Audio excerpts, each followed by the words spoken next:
건축법하고 그 다음에 다음 주부터 이제 객관식 문제풀이하고 그 다음에 그 이론을 곁들여서 정리하도록 하겠습니다. 176페이지 건축법을 보도록 하죠. 이 건축법은 부동산 공법 40문항 중 7문제가 출제되어 있죠. 자, 요약집을 위주로 잘 정리하시면 5문제, 6문제 맞출 수 있으니까 요약집을 위주로 공부를 하시기 바라고, 먼저 176페이지 제2제를 보겠습니다. 이 건축법의 적용 대상 물건이 건축물인데요. 이 건축법상 건축물의 뜻 그리고 적용 대상에 해당하지 않는 것, 이 정도를 먼저 체크해보죠. 건축법상 건축물이라고 하는 것은 토지에 정착해 있는 공작물 중 반드시 지붕이 꼭 있어야 됩니다. 그래서 지붕과 기둥, 그리고 지붕과 벽, 지붕과 기둥 또는 벽이 있으면 건축물이 되죠. 그리고 이러한 건축물에 딸린 시설물인 대문, 담장도 건축물 범위에 포함이 되고, 지하에 고가의 공작물 중 점포, 차고, 창고, 공연장, 사무소도 건축물에 포함된다 이렇게 하시고, 그래 이러한 건축물은 건축법의 규정을 적용받아서 건축 사용하도록 지어봤습니다. 그런데 이러한 건축물 중에서도 바로 5개 건축물은 건축법 1조부터 끝조까지 전혀 적용받지 않습니다. 이 5개가 출제가 되니까 5개를 꼭 기하도록 하셔야 되겠죠.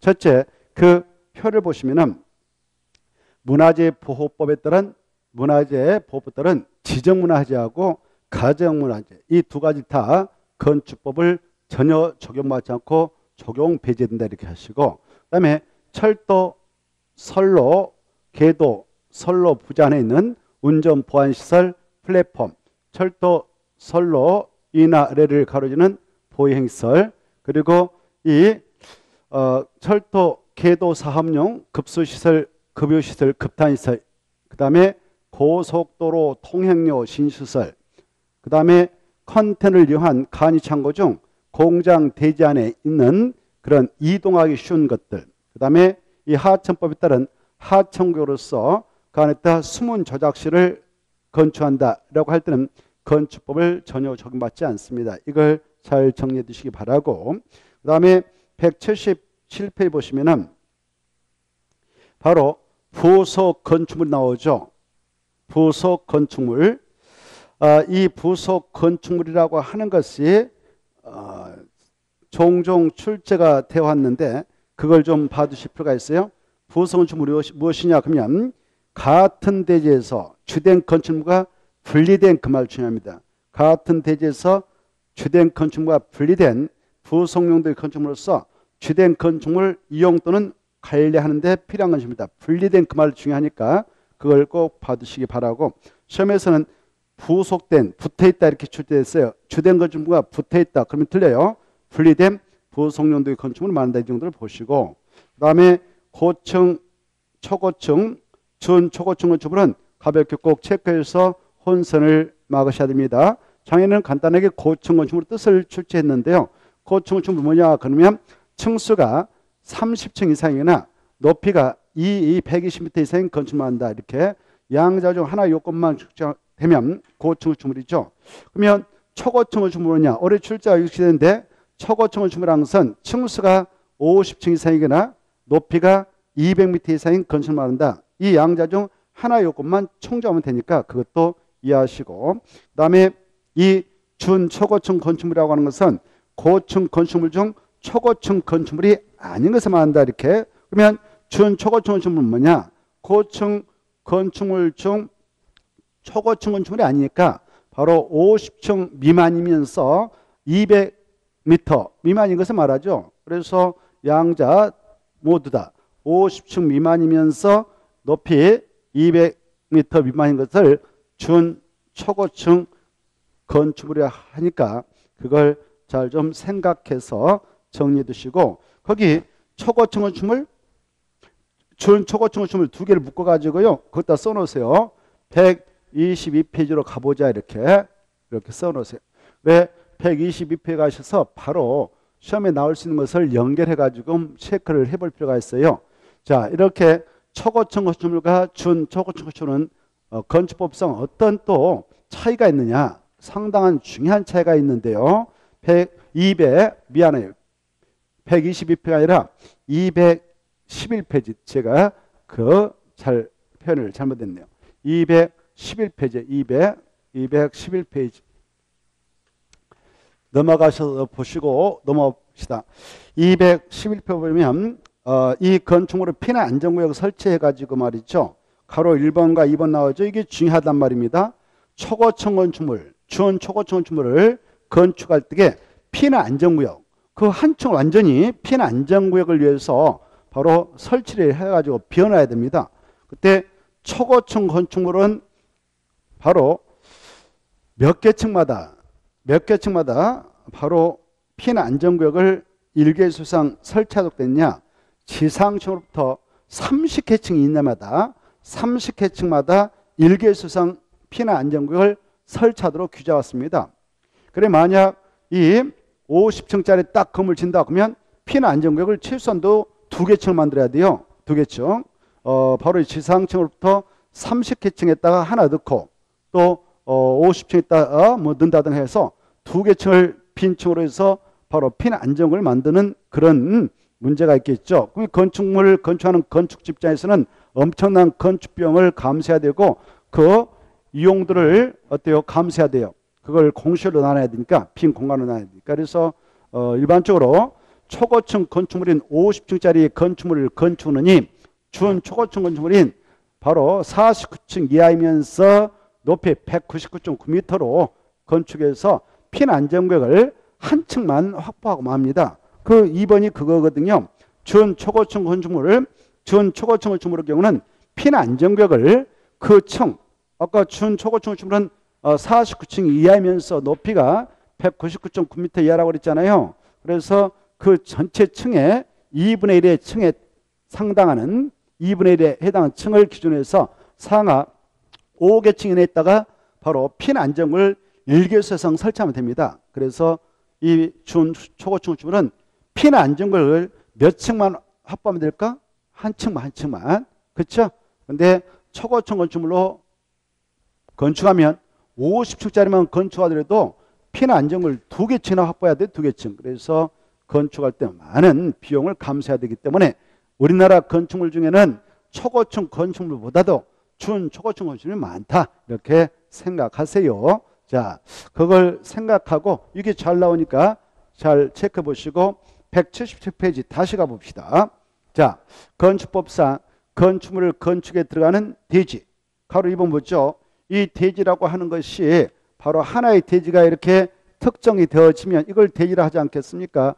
이 대지 면적의 것이 확정되면 이 면적 대비 확보가 난 최대 건축면적을 규제하겠다는 것이 건폐일 거예요. 그래 건폐일은 대지 면적에 대한 건축 면적 비율이잖아요. 자, 그리고 이 주어진 대지 면적의 안에서 그 대지 면적의 그 대비 세대 연면적 크기를 규제하자는 것이 용적률인데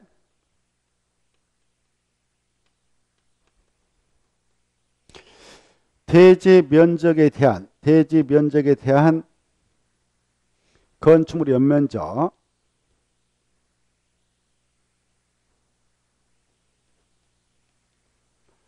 자, 이 연면적을 규제하자는 것이 용적률이죠. 다만 용적률 산정 시 연면적에는 그 건축물 내 지하층, 지상 부속 용도의 주차장, 피난 안전구역, 대피공간이 있다면 제외를 하죠. 자, 이렇게 건폐 용적률을 적용해 나갈 때는 하나의 대지면이 먼저 확정돼야 되는 겁니다. 그때 이 하나의 대라는 것은 원칙적으로 공간 정보의 구축 및 관리 등에 관한 법률에 따라 이 한 필지다, 지적도라든가 임야도상 한 필지다. 그러면 그 자체가 하나의 대지가 되는 것입니다. 예컨대 이 대지 면적이 자, 이 한 필지 토지가 바로 1000제곱미터다 하면 그 대지도 그냥 하나의 대지로 인정해서 1000제곱미터가 되죠. 그런데 모든 경우 이렇게 한 필지가고 하나가 되는 거냐? 하나가 되어야 되느냐? 아니다. 외해도 있다. 이 한 필지, 두 필지 뭐 이상도 좋아. 두 필지 이상 뭐 세 필지. 그걸 합해 가지고 하나의 대지로 해 줄 수도 있다. 건축법상. 이게 중요해요. 오늘하고 고생들 하셨어요? 오늘하고 고생들 하셨어요. 바쁘셨나 봐. 자, 기다리다가 지금 이렇게 하고 있으니까 참고하시고. 자, 그래. 자, 이런 한 필지 그 이상도 좋아요. 이 두 필지 이상을 합해 가지고 하나의 대로 할 수 있다 이거 아시다. 알겠죠? 있다 없다? 있다. 그 경우가 6개 있다. 그걸 지금 보려 하고 또 봐봐요. 이 한 필지가 있는데 이 한 필지 일부가 됐던 아니면 두 필지가 있는데 두 필지 일부가 됐던 그 한 필지 이상의 필지 일부를 하나의 대로 할 수도 있다 없다? 있다. 이것도 알아두십시오. 있다 없다부터 먼저 생각해 두시고 그래 이제 이 6가지 경우는 요약집부터 써놨고 우리 기본세는 이게 하나 이상의 필지 일부를 하나 대로 할 수 있는 경우 5개가 있습니다만은 그거 이따 그냥 머리로 생각해 보고 이건 꼭 좀 출제가 유리시되니까 좀 알아주십시오. 두 필지 그 이상의 필지를 합해 가지고 하나 대로 인정해 줄 수 있는 경우가 6가지였는데 어떨 때냐? 자, 이렇게 모척에 토지가 있다. 그 토지에 대한 각각의 필지의 경계를 표시하고 있는 지적도가 있다. 지적도를 보니까는 바로 이렇게 국어가 있고 도면상 그리고 이렇게 필지가 구역된 한 필지, 두 필지 이렇게 또 이렇게 여기 도로가 있고요. 여기 또 필지가 나눠져 있습니다. 이렇게. 그래 또 이렇게 이것도 이렇게 보니까 두 필지 이렇게. 이때 이것 보러 도면상 이 축척이 지금 축척이 500분의 1이다. 이렇게 되어 있는데 이 필지 한 필지가 도면상이 딱 잘라졌단 말이에요. 일반적으로 이렇게 한 필지가 곧 하나 돼야 되는데 외주로 이 두 필지를 합해 가지고 여기 뭐 500제곱미터다. 한 필지 크게 보니까 500인데 두 필지를 합해 가지고 하나 한 필지 또 한 필지 합해 가지고 하나대로 인정을 해줄 수 있다. 어떨 때냐? 이 두 필지에 걸쳐서 하나의 건축물을 건축해 나가게 될 때 이 하나의 건축물이 걸치게 되는 두 필지가 있다면 이 두 필지를 하나의 대로 건축법상 인정을 해줄 수 있다. 이게 첫 번째 내용입니다. 보고 계셔요? 자, 그런 것도 있구나 이렇게 하시고 그 다음에 두 번째가 중요한데요. 이 공간 정보의 구축 및 관련 법률에 따라 공간 정보의 구축 및 관리 등에 관한 법률에 따라 바로 필지가 규정되어 있어요. 한 필지 한 필지 뜻. 이 한 필지라고 하는 것은 하나의 토지의 등록 단위로서 하나의 토지의 소유권이 미치는 한 개의 토지를 한 필지를 할 수 있는데 이 법이 하면 한 필지의 성립 요건을 규정하고 있잖아요. 여러분이 공부하셨을 걸. 한 필지 성립 요건. 한 필지 성립 요건은 곧 두 필지가 이렇게 있다. 이걸 합하면 몇 필지가 되나요? 한 필지가 되죠. 그래서 이 한 필지 성립 요건은 합병 요건이다 하다 이렇게 하는 거예요. 그래서 한 필지가 성립하기 위해서는 합하면 한 필지가 되는데 성립하게 한 필지로 만들려면은 각 필지의 첫째 소유자가 돼야 된다. 소유자가 같아야 된다. 이걸 동일 원칙. 소유자 동일 원칙. 둘째 바로 이 필지하고 이 필지가 바로 축척이 같아야 된다. 축척. 그 다음에 이 필지하고 이 필지에 바로 지번이 같아야 된다. 지번. 그 다음에 이 필지 저 필지 지번 부여지가 돼야 된다. 지번 부여지역. 그 다음에 바로 지목도 같아야 된다. 지목. 그 다음에 집안이 연속돼야 된다. 집안 연속 원칙. 자, 그리고 기등기는 기등기, 미등기는 미등기, 등기부가 동일한다. 이런 것들이 떠올랐으면 좋겠어. 이렇게 알겠죠? 이런 요건이 충족돼야 하나의 필지로 성립시킬 수 있는데, 역으로 이런 것들이 서로 다르면 하나의 그 필지로 성립시킬 수 없고 두 필지를 합병할 수도 없습니다. 합병 불가능이라고. 알겠죠?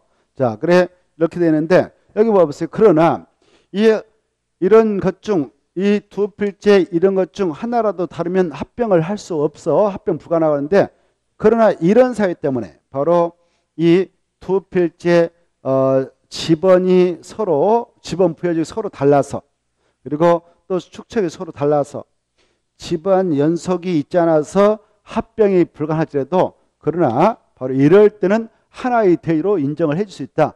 각 필지의 소유자도 같고 소유권에 걸려간 것 같다면 그다음 건축법상 하나의 대의로 인정을 해줄 수가 있다라는 외회를 두고 있습니다. 그게 두 번째거든. 자, 그래 봐보세요. 여기 이렇게 도면상 보니까, 지적도상 보니까 여기 지적도 보니까 말이죠. 지적도 이렇게 또 생겼는데, 도면 보니까 땅들이 있는데,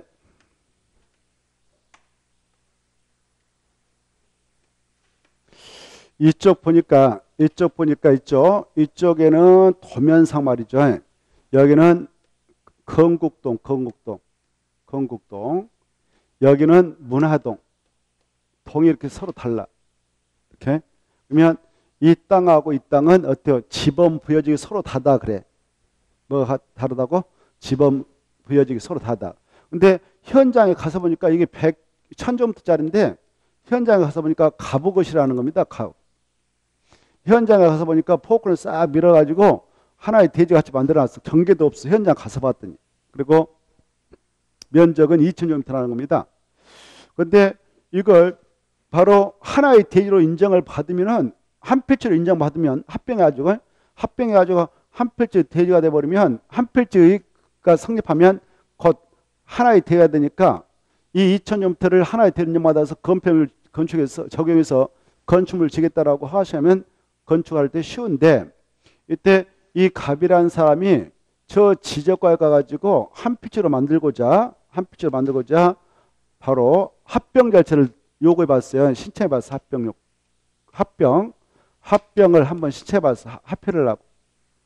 그랬더만 지적과 직원이 보고 나서, 이 땅하고 이 땅은 비록 당신 땅이지만 동이 서로 달라서 지번 부여직이 서로 다릅니다. 그래서 바로 공간 정보의 구축에 관한 법률에 따라 바로 합병은 할 수 없습니다. 그래. 무엇을 할 수 없다고? 합병은 불가능합니다. 그래. 그런데 뭐 하려고 합니까? 그랬더니만 내 땅이니까 그냥 하나의 대의로 인정받아서 2000년부터 대비 건폐율 용적을 정해서 건물을 지고자 합니다. 라고 그래. 그러면 건축가로 가보세요. 그래. 건축가에 가서 봤더니 이거 하나의 대의로 인정을 받을 수 있다는 거예요. 하나의 대의로 인정받으면 건물을 건축할 때 이 하나의 대지에 저 건폐율이 최단 50% 적용된다. 용적률이 200% 적용된다. 그러면요, 이 건물을 건축할 때 2000제곱미터를 하나의 대로 인정받으면 건축 면적을 얼마까지 확보할 수 있냐? 밑바닥 1000제곱미터로 확보할 수 있어요. 건축 면적이. 그래, 1000제곱미터로 확보받아서 바로 크게 건물을 또 배치할 때도 이걸 하나의 대로 인정받으면, 건물을 자기 땅이니까 건물을 배치할 때 이렇게 건축 면적 딱 크게 하나 1000제곱미터짜리 확보해서 건물을 올릴 수 있는 거예요. 그리고 2000제곱미터를 하나의 대로 인정받으면 용적률이 200% 적용되면 대지 면적의 2배까지 연면적 쫙 올릴 수 있는 거예요. 그렇게. 그러면 이 토지 용도를 높일 수 있고 건물을 크게 한 동을 세울 수 있거든. 자기 땅이니까. 그래서 건축가로 가서 하나의 대로 인정받기 위해서 알아봤더니, 건축가 직원이 이 땅하고 이 땅에 대한 토지 등기상 증명서 발급받아서 내라는 겁니다. 보니까 갑구란에 소유자가 갑이라고 돼 있어. 갑이라는 사람으로 돼 있어. 소유자가. 을구란 봤더니 이 땅은 저 어떤 사람한테 돈 빌렸다가 저당권을 설정해줬고 이 땅은 깨끗해. 을구란 봤더니. 그럴 때는 하나의 대로 인정을 해줄 수 없습니다. 그래. 왜냐하면 하나의 대지로 인정받아가지고 건물을 딱 올려놨는데, 이쪽의 지가 바로 채권자에게 변제하지 못해서 갑이 바로 채권자가 이 땅을 경매에다 넣어가지고 날려버렸다 그러면 이 땅에 대한 소유가 달라지고 건물 소유와 땅 소유가 엉망돼 버리죠. 그래서 바로 하나의 대의로 인정을 받으려면 이 토지하고 이 토지에 대한 소유권자도 같아야 되고 소유권의 권리관계도 같을 때만 하나의 대의로 인정을 받을 수 있기 때문에 저당과 말소를 하고 와야 됩니다. 이렇게 하는 거예요. 알겠죠? 자, 하나의 대의로 인정받으려면 무엇과 무엇이 같아야 되냐? 소유자도 같고 소유권의 권리관계도 같을 때만 하나의 대의로 인정받을 수 있고, 만약 각 필지의 소유자가 다르거나 소유권의 권리관계가 서로 다르면 절대 하나의 대의로 인정을 받을 수 없다. 이렇게 이해를 해 두시기 바랍니다. 자, 그래 또 여기 봐봐. 여기 보니까 이 땅은 또 을 거예요, 을 거. 이것도 지금 천정부터 땅이고 대지가 아닌 한필 땅 이렇게 됐다고 가정해봐. 그래, 을이 이 땅을 함나의 대의로 인정받으면요, 아까 건필이 그 대지에 바로 50% 적용된다고 하면 이 건물을 이 2000정부터를 하나의 대의로 인정받아서 건축물을 건축하자 건축 면적을 확보할 때에 최고 1000제곱미터까지 확보할 수 있는 거. 1000제곱미터까지. 얼마까지? 1000제곱미터. 그러면 여기 봐봐. 여기 또 1000제곱미터짜리 아래에 여기다 다 채우면 좀 그러면 여기 한 900 정도 여기 건축 면적 잡아가지고 여기다 크게 한다. 크게 한 동을 여기다 건축 면적 다 1000제곱미터 확보해가지고 바로 건물 올리시고, 이건 빈 땅으로 나오면 되는 거예요. 하나의 대의로 인정을 받는다면. 알겠나요? 근데 이때 하나의 대의로 인정을 받으려고 했더니만 이 땅하고 이 땅은 지금 국어가 있어, 국어. 또랑이 있어가지고 집안이 연속되지 않았잖아요. 그때는 어때? 이 땅을 하나의 대의로 인정받아서 합병을 해서 한 필지만 좋은데 합병을 한번 신청해 받았더니 두 필지의 땅은 집안이 연속되어 있지 않기 때문에 이 법에 따라 합병을 할 수 없다라는 판정을 내려주는 거예요. 그래, 이 땅과 이 땅은 법적으로 집안이 연속되지 않아서 합병을 할 수 없습니다. 그래, 합병을 할 수 없지만 건축법상 이 땅과 이 땅을 하나의 대로 인정을 받을 수 있다 없다? 있다라는 결론을 또 말씀드릴 수 있어. 행정공무원들이. 그때는 이 땅과 이 땅 역시 무엇과 무엇이 같아야 되냐? 소유자도 같아야 되고 소유권의 관련에도 같을 때만 건축법상 하나의 대로 인정을 받을 수 있습니다라고 설명을 해주신다는 거 꼭 아시고, 또 여기 봐봐요. 현장에 가봤더니만 이 땅은 저 병동이 땅에 이것도 한 필지 1000인데 여기도 자기 땅인데 1000제곱미터짜리 해 있어요. 보니까 현장 경계도 없어. 근데 이 땅을 하나의 대로 인정받아서 역시 건물 크게 한동 건축면적 1000제곱미터짜리 지으려고 그래. 그래서 이 땅을 합병을 하려고 신청했더만은 이 땅은 지적도 안 나타나네. 지적도 아무리 봐도 이 땅 안 나타나. 봤더니 지목이 임야야, 임야. 뭐라고? 임야. 임야는 임야도를 봐야 되는 거야. 임야도. 지적도 하고 안 돼. 지적도 안 나타나. 알겠지? 뭘 봐야 된다고? 임야도. 임야도 보니까 역시 나타나네요. 그때 임야도의 축척이 근데 뭐 1500분의 1이다. 축척이. 그럼 여기는 아까 500분의 1이었다. 그러면 이 땅을 합병할 수 있어 없어? 없어. 임야도하고 집도 불러 붙일 수도 없는 것이고 합병 불가능하다 그러는 겁니다. 그래, 이 땅은 합병은 불가능하지만 값이 내 땅이니까 여기다 크게 건축 면적 1000제곱미터 확보해서 건물 좀 지고 싶습니다라고 하면은 건축가 가서 알아봐 이렇게 하는 거예요. 건축가 알아봤더니 하나의 대로 인정을 받을 수 있다는 거예요. 이 땅과 이 땅이 비록 축척이 서로 달라서 합병을 할 수 없지만 공간 정보의 구축 및 관한 법률 따라 합병은 할 수 없지만 건축법적으로는 하나의 대로 인정을 받을 수도 있습니다. 그러는 겁니다. 그때 역시 똑같아. 무엇이 같아야 돼? 이 땅과 이 땅 소유자가 같아야 되고 소유권의 관리관계가 같을 때 하나의 대로 인정을 받을 수가 있다. 이걸 알았어요. 그 내용이 2번이요.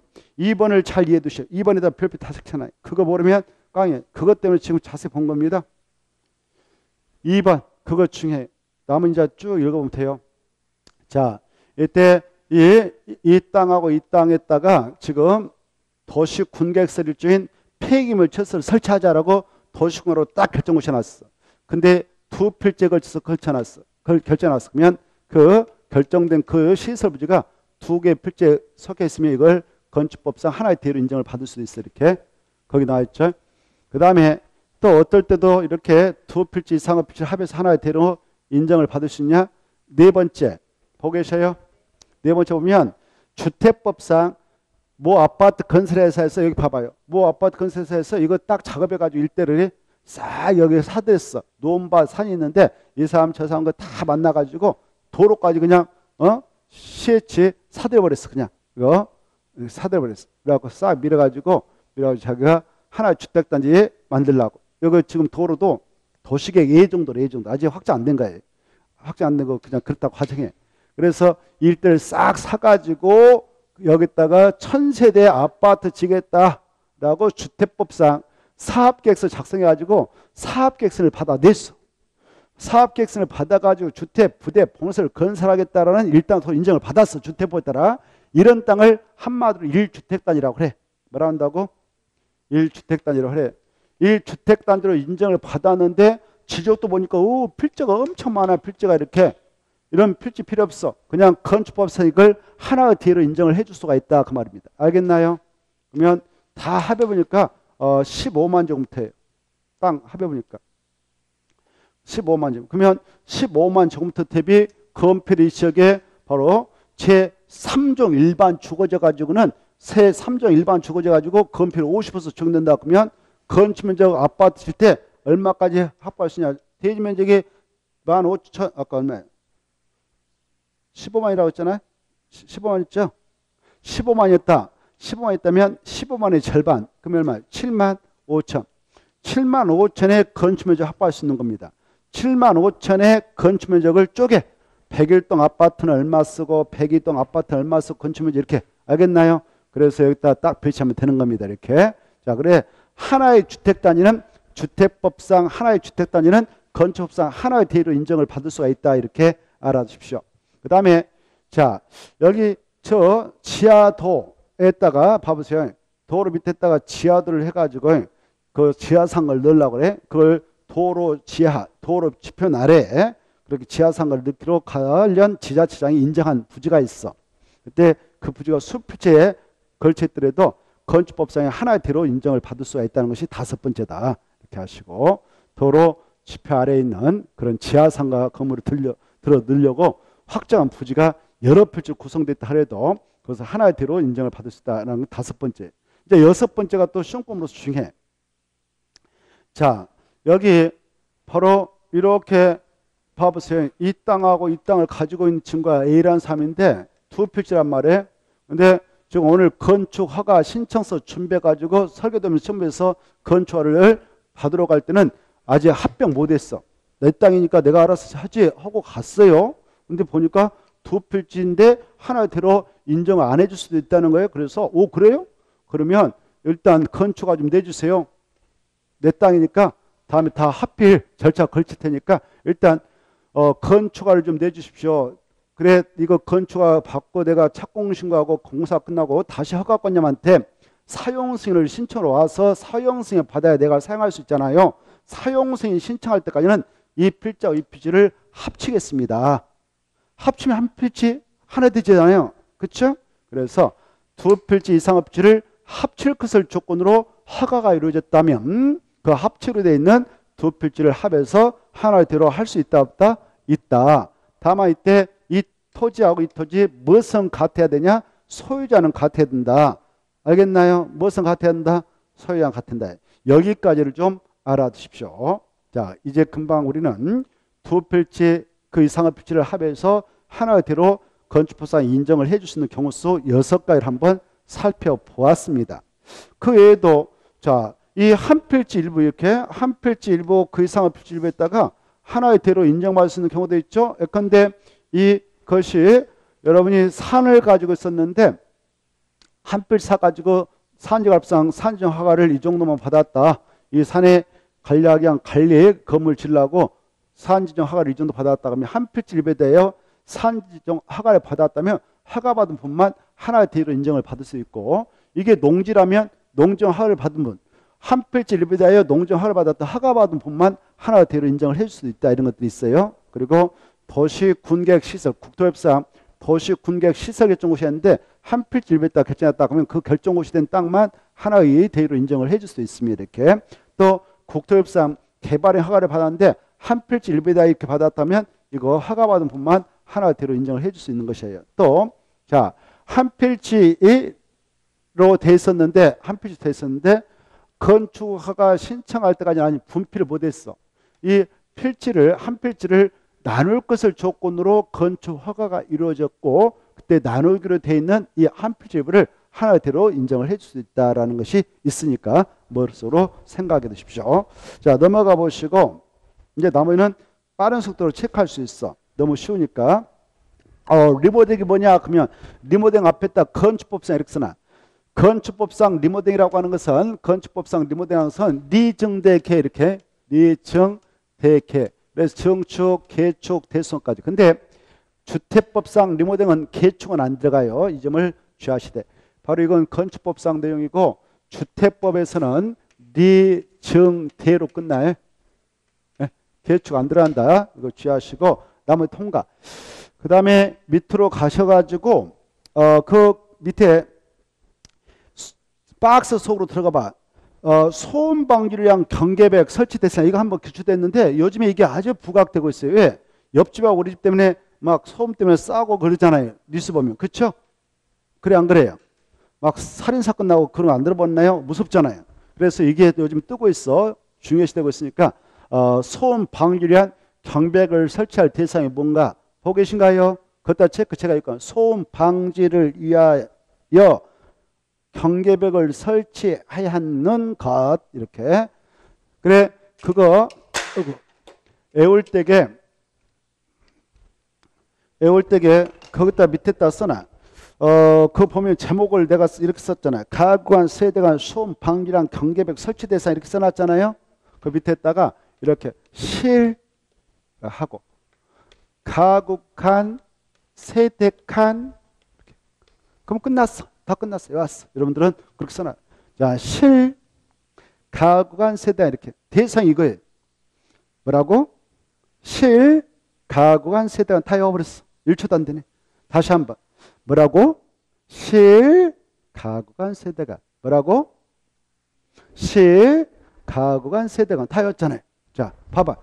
이 실이 뭐냐면 방실이 방실 한자로 뭐라고? 방실 한자로 실이 뭐냐? 그러면 방실. 여러분이 방에 있어. 방에 있는데 방 어때? 조용해야 되죠? 옆에서 누가 신경 쓰게 시끄럽게 하면 기분 좋아요? 나빠요? 나쁘죠? 그래서 야 방은 그런 장소야. 그래서 그 건물 질 때 소음 방종 경비를 딱 설쳐줘라 이 말이에요. 실이 뭐다고? 한자로? 그래 우리말로는 방. 한자로 뭐라고? 실. 알겠죠? 실이 뭐다 우리말로? 방. 방에 여러분이 있는데 시끄러우면 돼 안 돼? 옆에 다 틀면 안 되죠? 그래서 소음 방종 경계벽을 설치할 건축물은 실 가구간 세대 이렇게 하면 끝나는 거예요. 이때 거기 체크해야지. 실이 뭐냐? 1번 가구간 그따 줄 것이고 2번은 세대간 줄 것이고 줄 것나요? 7번 세대간 줄 것. 7번 제가 읽고 하면 빠른 속도 가겠어. 늦게 온 사람 나눠버리고 7번 세대간 체크했나요? 그 다음에 바로 2번에 침시간 할 때 침실에다 줄 것 실동을 함시고 3번 병실에다 줄 것이고 실동을 함시고 그 다음에 4번 교실에다 줄 것이고 실동을 함시고 5번 객실에다 줄 것이고 실동을 함시고 6번 호실에다 줄 것이고 실동을 함이 8번 호실에다 줄 것이고 실동을 함이 됐죠? 그래서 암기할 때 뭐라고 하죠? 실 가구한 세대가 실 가구한 세대 할 것도 없어. 여기 있잖아요. 세대가 거기 보면 나와요. 세대 간. 간이라는 것은 옆집하고 우리 집이란 말이에요. 그 간에다 설치한다. 경계벽. 알겠나요? 자, 외우기 좋게 그냥 가구한 세대간 실. 그러면 끝났죠? 됐어요? 자, 외울 때 뭐라고? 실 가구한 세대가 실 가구한 세대가 그래 1초도 안 되잖아. 1초도. 자, 일단 실은 무조건 설치해야 된다 이렇게 써요. 무엇을 설치해? 경계벽. 소음 방종 경계벽. 실이 나오면 무조건 설치. 알겠나요? 그것이 뭐 호실이든 객실이든 병실이든 뭐 교실이든 실이 말다고 우리말로 뭐라고? 방은 조용해야 되겠죠. 옆에 방에서 다 틀리면 안 되겠잖아요. 교실에서 내가 지금 공부하고 있는데 학생을 공부하고 있는데 옆에서 시끄럽게 하면 다 틀리면 안 되잖아요. 방해되잖아요. 방해. 병실도 그렇고 옆에 저 모텔 같은 데 가서 보면 객실도 그렇고 마찬가지. 아무튼 앞에 있는 말 몰라도 돼. 그냥 외울 때 실 가구 안 쓰다. 실 가구 안 쓰다. 이렇게 딱 암기해버려. 자, 그 다음에 이제 옆에 건축법상 이 소음 방지란 층간 바닥을 설치할 대상이 있어요. 무엇을 또 설치한다? 옆에 봐봐요. 층간 바닥. 그것도 층간 바닥. 층간 바닥. 내가 여기서 시끌벅적 하는데 밑에 사람 들리면 또 올라오잖아요. 뭐 갖고 올라? 목나고 들고 올라오잖아요. 폐벌이 죽인다고. 그쵸? 뉴스 보면 그러잖아요. 왜냐면 또 여러 가지 분쟁 말씀하면 살인사건 나오고 그러잖아요. 그래서야 이 건축물을 건축할 때는 바로 소음 방종 층간 바닥을 설치해라 라고 의무를 가고 있어요. 알겠나요? 자, 그것은 이렇게 써. 5공다 이렇게 하면 돼요. 5공다 써놔. 암기법. 5공다 뭐라고? 50 들어봤나요? 50은 누가 대통령이었어? 우리나라 전두환이가 했어요. 전두환. 알겠나요? 507년 내내 어땠어요? 시끌벅적했어요. 시끌벅적. 대학생들 날마다 데모하고. 여러분 그때 대학생이나 몰라도 날마다 눈만 뜨면 데모했습니다. 예, 물러가라고. 자, 그래서 50다 시끌벅적했어. 그래서 소음 방종 층간 바닥을 꼭 설치해야 된다. 50다 바로 소음 방종 층간 바닥을 설치해야 된다. 알겠죠? 뭐라고? 50다 소음 방종 층간 바닥을 설치해야 된다. 5가 뭐예요? 오피텔, 공원, 공동태 뭐냐면은 아파트, 연립, 다세, 기숙사 이거 암기 알겠죠? 그 정도 알고 계시죠? 자, 그 다음에 다가 뭐예요? 다중 생활설 됐나요? 자, 5공다 그리고 5공다 할 때 다가 또 다가구주택 뭐라고? 다가구주택. 그래 5공다에서 오피스텔, 공동택, 다중생활설, 다가구주택 이렇게 암기하세요. 그 다음에 이제 나머지 통과 읽어보시고 오른쪽도 모셔서 주요 구조부 또 시험에 나오니까 이거 아주 중요하다. 주요 구조부. 주요 구조부는 약적 뭐라고 나요? 오른쪽 페이지. 오, 좋아. 내기, 바보, 지조 이렇게 하고 넘어갑시다. 너무 많이 했으니까. 그리고 통과, 암기법 써놨으니 외우고 그 다음에 것이라면 그 오작집 이렇게 한번 하고 넘어가요. 그 다음에 이제 2번에 건축 나오죠. 이 건축은 시험에 나오니까 꼭 알아주세요. 건축. 이런 거 나오면 점수 주려고 출제된 거예요. 건축하면은 일단 무엇을 건축이라고 합니까? 신증 계제의 그렇게 신증 계제의 이때 신증 계제의 할 때 여기까지 축으로 끝났는데 이게 전으로 끝났나 이게 중요해. 그래 다 축축하게 끝난다 그럼 틀리고 바로 축축 전 이게 중요해. 이축하면 틀린다 그 말이에요. 그게 함정이단 말이죠. 알겠죠? 이전이다 이걸 주의하면 좋겠고 네, 그 다음에 이제 여기 봐봐. 건축이라는 용어는 이렇게 5가지가 다 대표됐단 말이에요. 근데 용도 변경, 뭐 대선, 그리고 이런 것들은 바로 철거, 이런 것들은 이축, 이런 것들은 건축이 아니다. 이런 것도 주의해야 돼요. 그 다음에 이제 신축이 뭐냐? 정축, 개축, 재축, 이제 뭐냐? 이건 개별적인 뜻 암기해야 돼요. 신축이라는 것은 4가지가 떠올라야 돼. 4가지. 이것도 신축, 이것도 신축. 어떻게 보면 신축? 첫째, 이렇게 건축물이 없는 대지 이걸 세제로 나대라는데 나대에다 건축물을 새로 축조하는 것도 신축.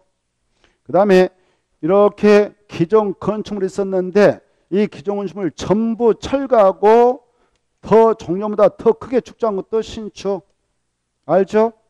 그 다음에 기존 건축물이 있었는데 이게 천재지변 그 밖에 재로 멸실되었다. 그래서 건축물은 대지가 되었고 그 대지에다 정료보다 연매 작게 그 더 크게 축조했다. 그러면 신축. 됐나요? 이게 알아야 돼요. 그 다음에 부속 건축물 있는 대지에 주된 건축물 축조한 신축. 특히 이게 중요해. 자, 그 다음에 이제 정축. 늘리는 것이 정축인데 기존 건축물이 있었다. 무엇을 늘려야 정축이냐? 건축 면적, 연면적, 정수, 높이 이 4가지 암기. 그 다음에 자 개축하고 재축 비교. 개축은 철거가 핵심 용어. 재축은 재해로 멸시 핵심 용어 알죠? 그래 철거가 나면 일단 개축 아니면 신축. 그래 기존 건축물을 철거하고 그때 철거할 때 전부도 일부도 철거할 수 있어. 철거하고 종전 규모 보면서 그 대지다 다시 축조하면 개축. 전부 철거하고 더 크게 되면 뭐라고? 신축. 그 다음에 재해로 멸실된 그 대지에서 종전에 연면적계 범위 내에서 설령, 종전, 층수, 동수, 높이 중 어느 하나가 더 크게 되었다 하더라도 바로 건축법령에 맞게 축제되면 그건 재축. 근데 멸실된 그 대지에서 종전의 연면적 합계보다 더 크게 축제하면 신축. 이걸 꺼하시고. 그 다음에 이전 잘 나와요. 이전이 뭐냐 그러면은 그 건축물이 있었다. 근데 주요 구조물을 해체하고 옮겨야 돼? 해체하지 않고 옮겨야 돼? 그래. 해체하지 아니하고 다른 대지로 옮겨야 됩니까? 그 대지에서 옮겨야 됩니까? 그래. 같은 대지인 그 대지에서 옮겨야 돼. 중에. 알겠죠? 같은 대지, 동일한 대지, 그 대지 같은 말이에요. 그 대지, 같은 대지, 동일한 대지, 그 대지에서 이치만 옮기는 것을 이전한다. 엄청 중요해. 그 다음에 이제 넘어가셔가지고는 대선. 이 대선은 바로 일단 이것은 아니어야 돼. 증축, 여기 봐봐요. 증축, 개축, 재축, 이건 건축이라고 그러지 대선이 될 수 없죠. 그래서 증축도, 개축도, 재축도 아닌데 9가지 중 어느 하나를 했다. 그러면 그걸 대선한다. 9가지 뭐냐? 따다다다닥 해. 그래, 내래벽을 증설해체 대선. 내래벽 벽면적을 30제곱미터 이상 수선 또는 변경 대선. 알죠? 몇 제곱미터 이상 수선 변경이 대선이다? 30. 20, 10 하면 대선 아니다. 일반 수선에 불과하다. 이렇게 하시고. 그 다음에 기둥을, 볼을, 지붕틀을, 그때 기둥할 때 기자 앞에 일이 숨어 있어. 한 개만 증설해도 해쳐도 대선입니다. 알겠나요? 근데 옆으로 가서 수선 또는 변경할 때는 몇 개 이상 수선 변경이 대선이냐? 3개 이상. 이걸 이해하시고, 보도, 기둥도, 지붕틀도 똑같다. 이렇게 하시고, 그 다음에 방화벽을 증설, 해체, 수선, 변경, 대선, 방화, 구획을 위한 바닥 또는 벽을 증설해체, 수선, 변경도 대선, 주계단, 피난계단, 특별 피난계단, 증설해체, 수선, 변경도 대선. 그러나 5개 특별 피난계단을 증설해체, 수선, 변경도 절대 아니다. 5개 계단 아니다. 이거 주의하시고 써서. 그 다음에 이제 미간축이라고 하는 것은 당년에 폐지됐지만 기존에 지정되어 있는 장소가 있단 말입니다. 그 안에 들어가서 건축물의 일부 형태의 동그라미 변경하면 대선, 미간축 안에 있는 담장 변경은 또 대선이다. 그러나 외부 색채 변경은 대선 아니다. 이거 주의하시고, 그 다음에 5자인 주택이 나옵니다. 중에 다가구 주택, 다세대 주택, 5자인 주택이 꼭 나와야 돼요. 그 5자인 주택만 대선 인정돼요. 가구 간, 세대 간, 경계별 증설해체, 수선, 변경시 대선이다. 외부 마감 자재를 증설해체, 수선하는 것도 대선이다. 이렇게 받으세요. 그때 수선 변경하면 벽면적 30m 이상은 수선 변경 대선이다. 이것도 받으시고, 그 다음에 이제 3번 용도 변경이 나오죠. 이 용도 변경은 그 표를 암기하지 않고서는 의미가 없다. 181조 알죠? 181조 있는 표를 암기하고 들어가야 돼요. 그래야 의미가 있죠. 네. 그 표를 암기하지 않으면 이거 포기한 건 낫다. 자, 그것은 건축물 용도 변경 시 적용하자는 표인데요. 이때 9개의 시설군이 있어요.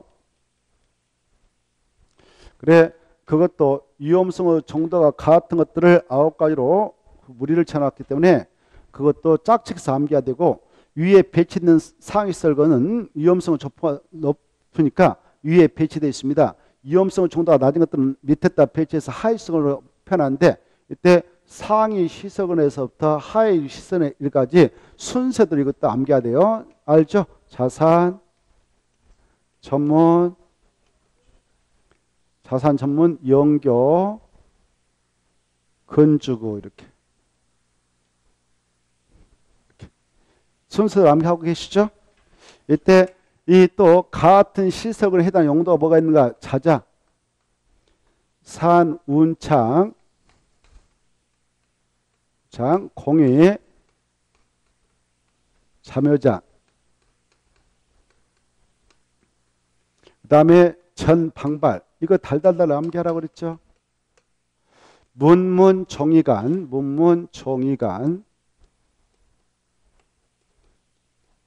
그 다음에 영, 판은수, 제2종 근생, 다중생활설, 교교 은호수야.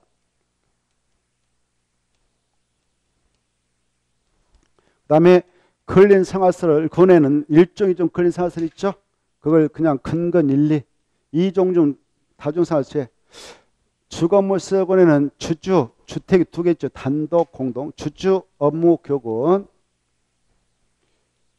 그 다음에 그동 이걸 딱 암기하고 여기 봐봐요. 밑에 하위 서건을 위험성이 큰 상위 서건으로 용도할 때 못 받는다? 허가 받아야 된다. 상위 서건을 하위 서건으로 내려가면서 용도한다 그러면 그래 용도명 신고. 이때 이 허가가 됐던 신고가 됐던 용도 변경권은 누가 다 그 처리를 해주냐? 이 건축물이 소지하고 있는 장소가 저 세종시다 그러면 특별자치시장, 제이되면 특별자치도의사, 이게 8도이면 시에서는 시장, 군에서는 군수. 그리고 서울특별시하고 6대 광역시에 있는 건축물은 특별시장 광역시 아니고 자치구 구청. 알죠? 자치구 구청장. 자, 그래서 이네들이 이 건축물 대장을 이들이 건축물 대장을 애당초 사용 승인 내줄 때 바로 이네들이 신규로 개설해서 이 건축물 대장에다 그 여러 가지 소유 상태, 이용 상태 이런 것들을 기재 보관하고 있어요. 건축물 대장을 누가 기재 보관하고 있냐? 이네들이 기재 보관하고 있다 이렇게 하셔요.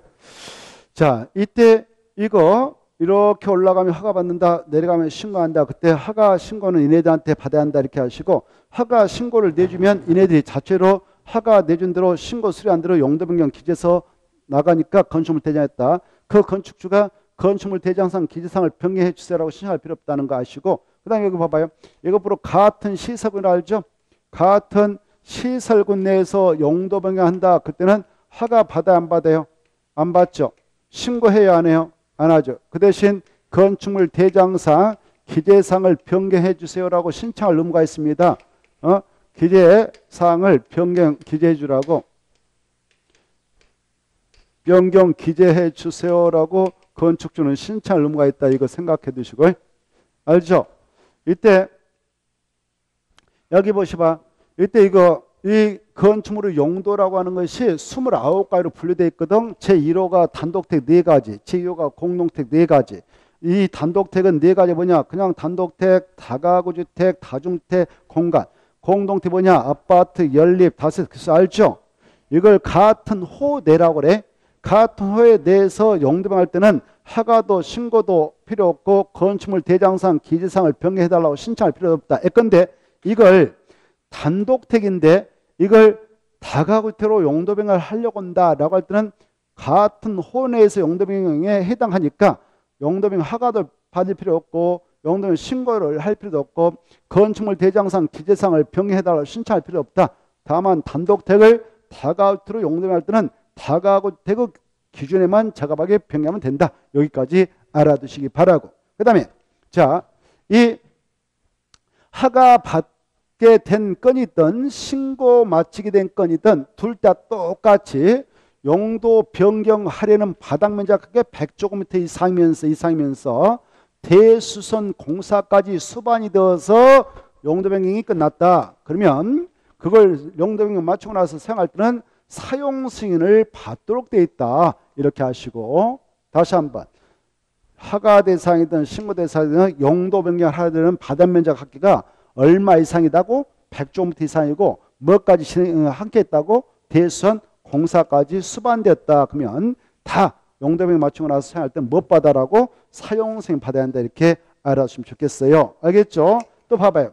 이때 대수공사를 안 했어. 용도 변경을 하게 되는데 대수공사를 안 했다. 그럴 때는 500제곱미터 이상일 때만 사용승인 받고 미만일 때는 사용승인 안 받아도 된다. 이렇게 이해해 주시면 좋겠네.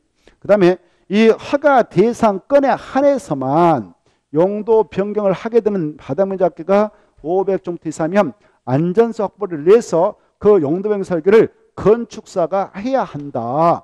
그래 건축사의 설계 규정을 적용한다. 이렇게 좀 알아주세요. 하나 더.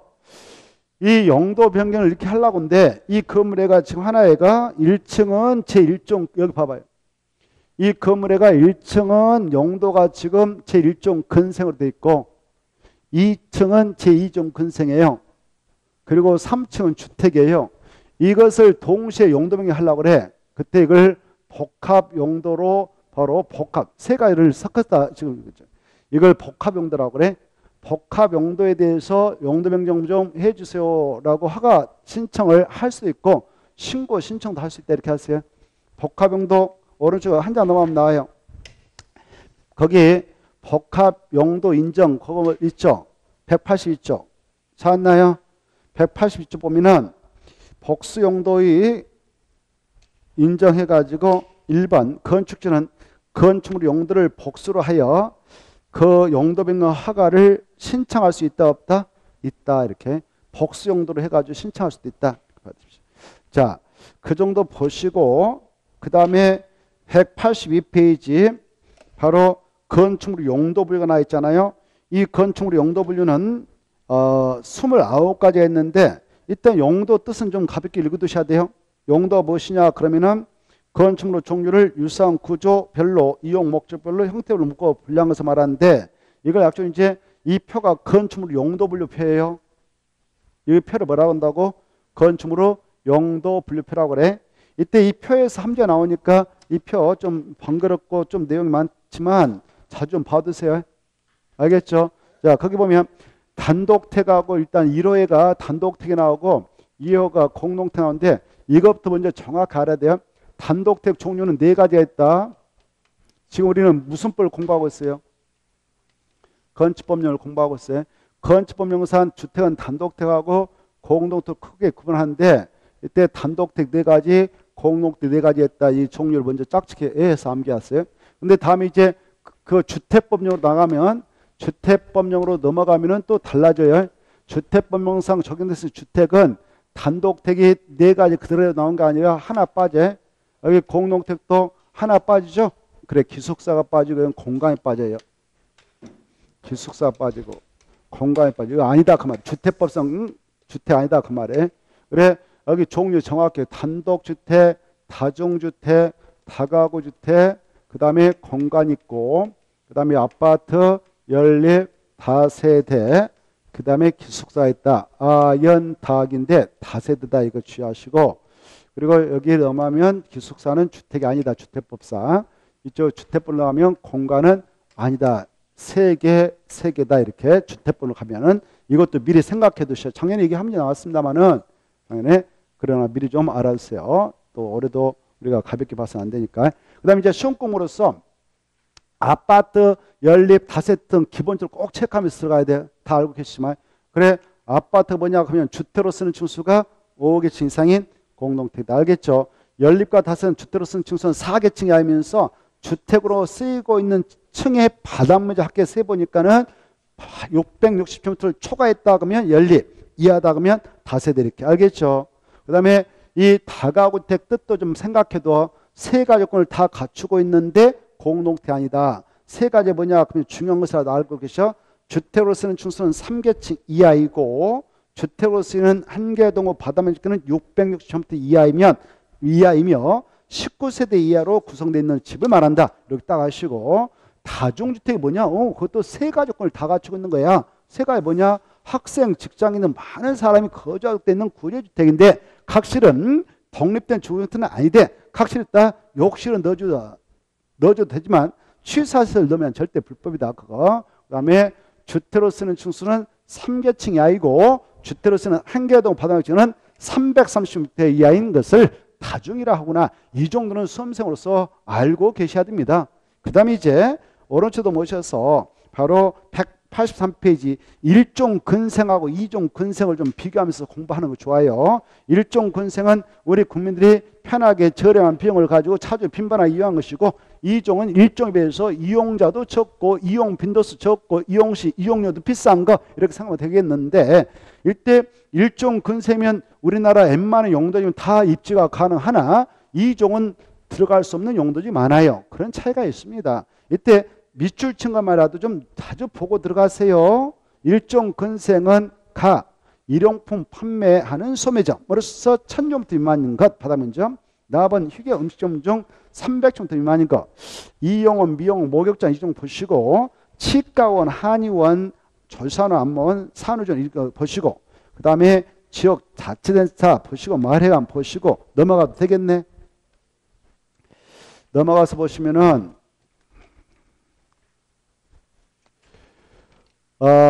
특히 자본을 좀 받으셔야 되겠어요. 부동산 중개사무소로서 그걸로 사용되는 바다면적가 얼마 미만이면 일종 근생인가 30제곱미터 미만. 이거 중요하다 그래.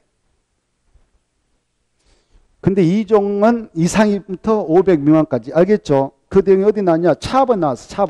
차번. 여러분들 사번 보면 제2종 근린생활에서 딱 눈에 띄게 해놓고 가부터 저기 파까지 묶어쳐봐. 가나 다라마바사 자작갔다 파까지 안마 시소까지 딱 묶으면 쳐버려요. 이종 근생에서 좀 중요한 것이 뭐냐면은 일반 음점, 그 다음에 장의사, 동물미용실, 독서실, 테니스장, 골프 연습장 중 500m 미만. 그 다음에 차번이 중요해. 부동산 중개사무소로서 30종 이상 500m 미만. 그 다음에 카본 중에 다중생활시로서 500도 미만, 단란유념 중 150도 미만, 안마수도 염소 아주 중요하다. 그 다음에 문화재 집회에서 하나는 알아야 돼. 동물원 식물원 문화재 집회에서 있다. 그 다음에 쭉 내려가셔서 운수시설, 여객 자동차 터미널, 그거 항만, 공항, 철도시설 받으시고. 근데 오른쪽 페이지 볼까?